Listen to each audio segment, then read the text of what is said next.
Hello everyone, my name is Dr. Amanda Davis Bowie, and today I came to talk to you a little bit about anxiety and maybe a little bit about worry as well, since they're very connected. Worry stems from anxiety. Anxiety is always caused by uncertainty. We live with uncertainty every day. When we wake up in the morning, the way the day is going to go is definitely uncertainty, but we don't always view it that way. We don't look at our day in advance and say, oh my goodness, I have no idea what's going to happen, and I'm now experiencing anxiety as a result of it. Most of us wake up and we're very habitual in the things that we do. We usually use the same hand when we brush our teeth. We usually put the same shoe on whenever we're getting dressed in the morning. It's just certain things that we do very habitually. I don't remember the exact number, but the amount of choices that we make in a day is like 70-something thousand. It's really great. But out of those 70-something thousand choices or decisions that we're making each and every day, like, am I going to brush my teeth today? And hopefully the answer is yes. It's a subconscious action because it's habitual at this point.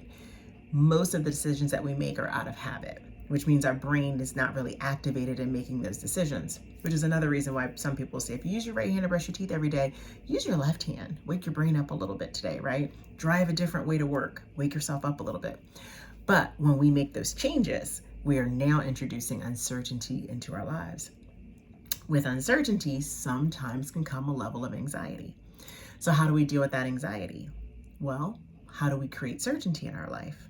Some people like to say the best way to predict the future is to create it for yourself.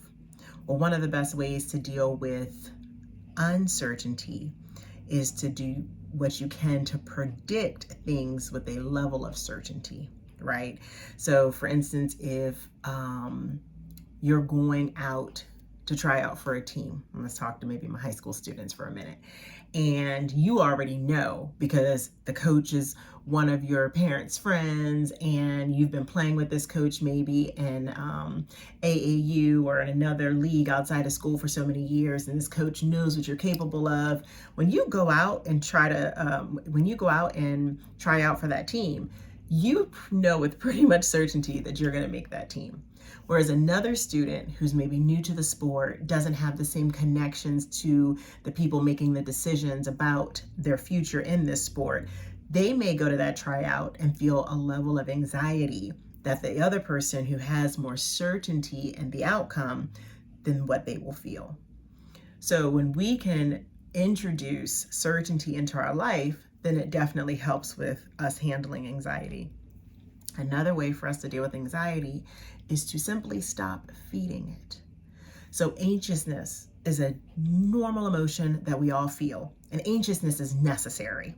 Anxiousness that is necessary might look like your alarm clock goes off in the morning, you wake up and you snooze it, and then you lay back down. But instead of falling asleep, you have this voice in your body and your mind that's telling you, get up. Don't. If you fall back to sleep, you might miss that meeting. That's anxiousness. That's anxiousness creeping in, letting you know, hey, you might want to get up right now so that we don't put ourselves in jeopardy of being late for work. Things along those lines. That's necessary, right?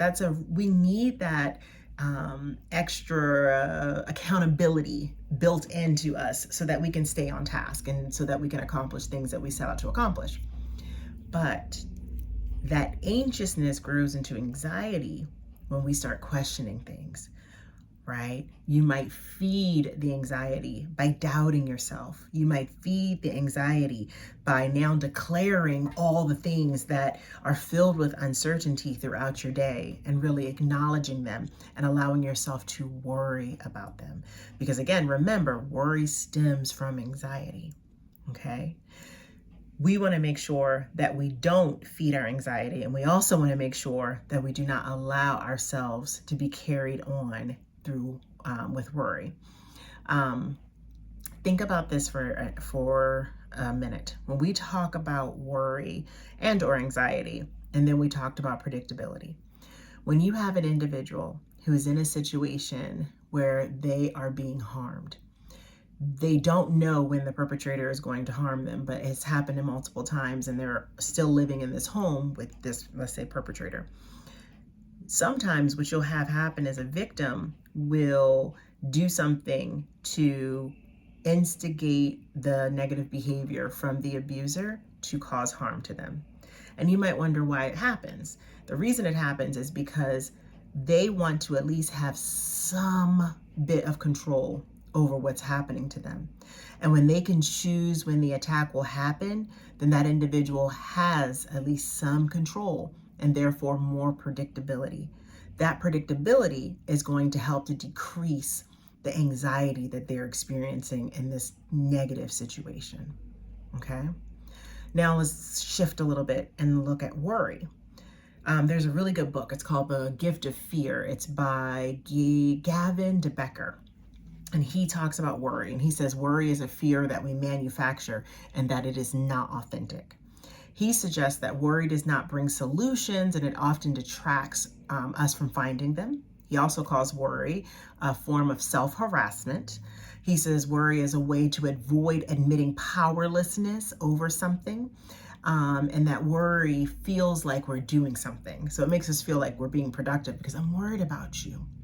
He also said worry is a cloying way to have connection with others, right? Because of the idea of me worrying about someone shows that person, right, that I love them. Even though if you ask somebody who's been worried about, would they rather you worry about them or would you rather them step up and demonstrate some type of loving action towards them? Oftentimes people worry because they want protection against future disappointment. None of it works. You might take a test and worry for the next 2 days on if you did well on that test. And then you're going to find out your result, whether it's a negative or positive result. Or you can enjoy those 2 days and you're still going to get the result, whether it's negative or positive. Would you rather waste the 2 days being worried about it? Or would you rather enjoy those 2 days and you're going to get your results anyway? Okay.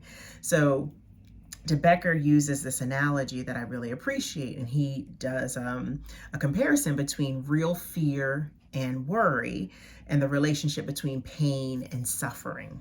Okay, real fear and worry versus pain and suffering.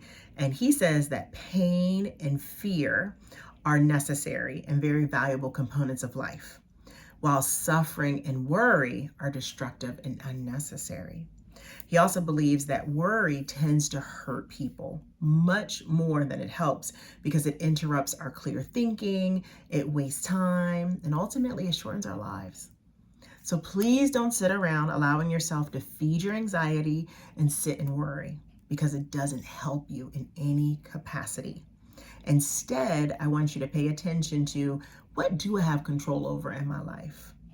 Where can I incorporate more predictability so that I can feel that I have more certainty in a situation? Remember, the only thing you control is yourself. You don't control anyone else. And when we go out here and we attempt to control other people, that is feeding the anxiety that exists within you. Don't feed your anxiety, starve it, and no more worrying. Thank you. Have a wonderful day.